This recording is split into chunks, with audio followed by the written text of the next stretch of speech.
typing, but I'm like subtly looking, going, oh my god, I hope it's on public nudity. So I tweeted it to the world. It brought a laugh, yes. It was me. Oh, And I'm okay with it. good thing I didn't tweet pick it too. That would be mad. And so I just kind of joke around, and those things, you know, they're just funny things that people are like, oh my god, I can't believe that. But then later down the line, you can talk to them about possibly joining your organization or possibly bringing in something that might help you out in your commissions, things like that. So that was pretty fun.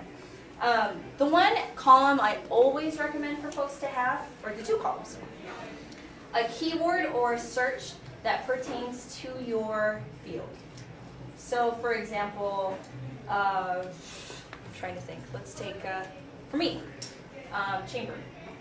I'll put chamber in there. And I'll see what's going on in different chambers. I'll see what people are saying about the chamber. But most importantly, if people are bad-mouthing the chamber, I know, okay, it's not a prospective client after all.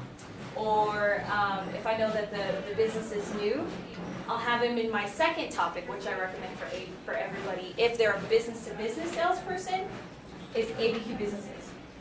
Just have the hashtag of ABQ and see what comes up. Because those new businesses that have never been to Twitter, they're like, oh, I can broadcast this out to Albuquerque. I'll just put the ABQ hashtag.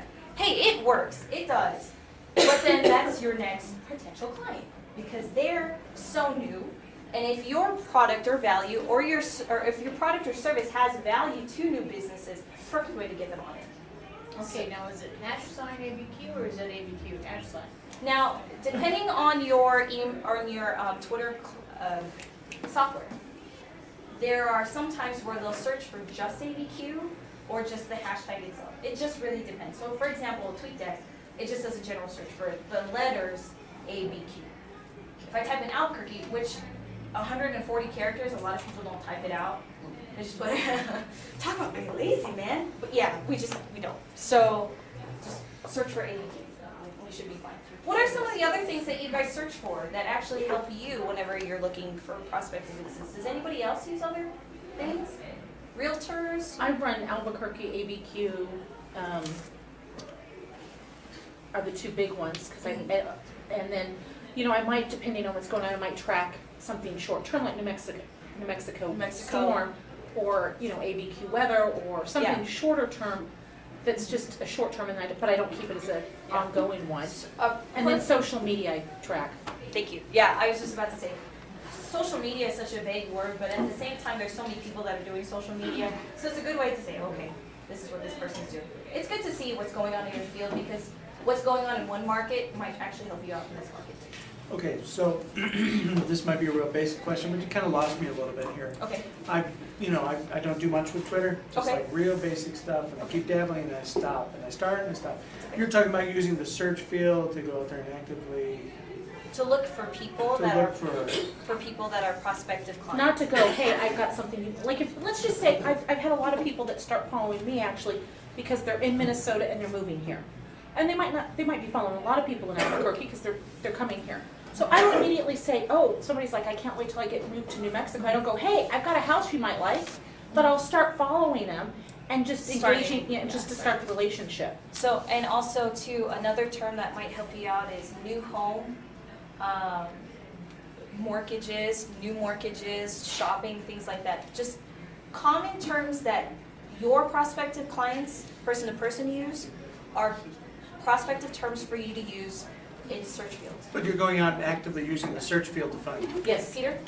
I had to do some freelance work last year, and what we did for the Tavern House, because we wanted a lot of tourists to come to towns, stay in hotels, go to restaurants, spend their money. We searched the word vacation, and anyone that said, I need a vacation, I'm planning my summer vacation, I can't wait for a vacation. The keyword vacation, all we did was we simply followed them back. And so through the search term, you're kind of listening, you're almost eavesdropping. You're really eavesdropping, Yeah. but it's really done in a soft way. By following them back, they go, wow, I'm planning a vacation, and now Taos Tourism is following me. That's so cool. If they followed us back, we ramped it up one step. Because they followed back, there's autoresponders, That's correct. and with an autoresponder, once they followed us back, we ramped it up just a little bit more direct, and it automatically, our autoresponder sent them an email or Twitter that said, hey, thanks for following us back. To plan your vacation in Taos, visit our online vacation guide.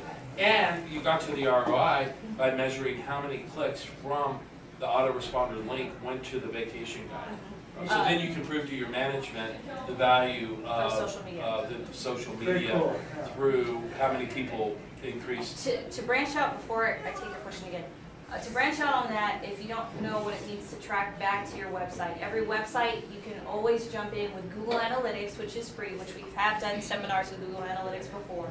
You can find where this traffic is coming from. So if it's coming from twitter.com or if it's coming from abqjournal.com or somewhere, you can kind of see, okay, is this traffic actually coming from our tweets? Or is it actually coming from because of the fact that we just had it in an advertisement? So it just depends. So the one downside is depending on how somebody's coming through from Twitter, it doesn't actually show up. But if you use one URL like Peter was using in his example, Exactly. you know that that traffic came because of Right. that one. Although Hootsuite does allow you to measure the click If you use, yeah, but it's got a lot of bots in it.